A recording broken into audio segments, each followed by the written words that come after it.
Imra a été choisi pour chanter l'hymne national de la CAN, les gars. D'après vous, va-t-il être à la hauteur? Moi, en tout cas, j'ai confiance. Parce que pour moi, il est impossible qu'il se rate. C'est pas possible. S'il se rate, là, il y a toute la Côte d'Ivoire devant lui. C'est pas possible. Donc, on a confiance. On lui donne de la force. Et on attend de voir. Mais bon, je pense aussi que du côté des autres, là, ils doivent pas être contents actuellement. Ils doivent pas du tout apprécier ce qui se passe là. La question que je me pose, c'est comment ça va être? Est-ce que ça va être en mode rap ou autre? Mais bon, on a confiance à Imra. Il a le don de pouvoir s'adapter assez rapidement.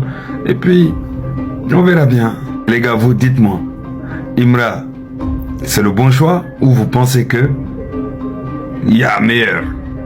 Ou ils auraient pu prendre d'autres personnes par rapport au style ou autre? Dites-moi vous, qu'est-ce que vous en pensez? Ou peut-être que on aurait pu profiter de ça pour mettre en collaboration Imra et Didibé. L'équipe nationale de la Côte d'Ivoire aurait pu. Ah ouais, fallait profiter de ça pour les mettre en feat pour l'hymne national de la Côte d'Ivoire, vous aussi. Comme ça, on aurait vu le talent des deux. Mais aussi, peut-être que ça aurait été voilà, l'occasion pour qu'ils fassent la paix en même temps. Est-ce que vous voyez? Fallait penser à ça, mais bon. Les gars, dites-moi ce que vous en pensez, vous. Ouais, regardez vous-même, les gars. Il m'a été nominé pour la CAN.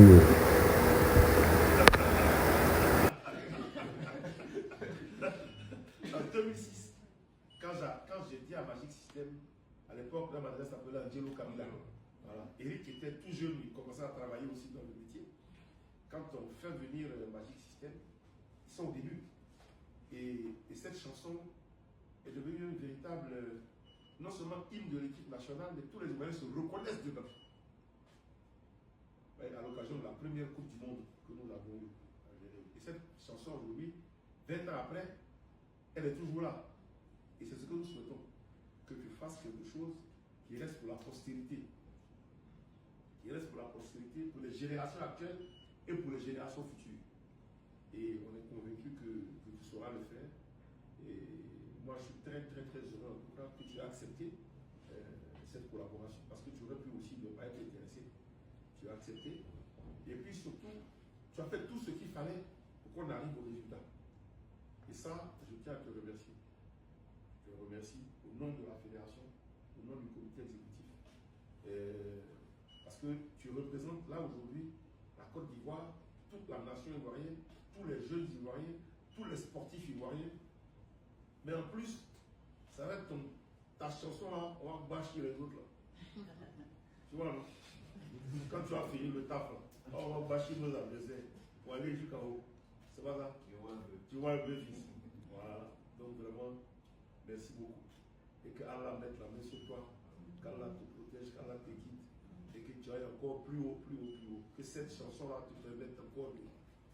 Les GT une fois kamikaze, Imra a été choisi pour composer l'hymne national de la CAN 2026 pour les éléphants de la Côte d'Ivoire. Stra! Qui de meilleur que Imra peut représenter la Côte d'Ivoire? Personne! Stra! Et bien entendu, le petit extrait de la vidéo. Tra! Content de te voir. Hein? Tu vois, c'est comment? C'est pour ça. On se voit bien. Ah les gars, très bonne nouvelle, abonnez-vous. Imra a été nominé pour la chanson de la CAN. C'est vraiment incroyable. Cet artiste va pas finir de nous surprendre. Et aujourd'hui, il est avec les grands pour confirmer notre chanson de la CAN. Oh, c'est incroyable. Abonnez-vous, partagez, likez.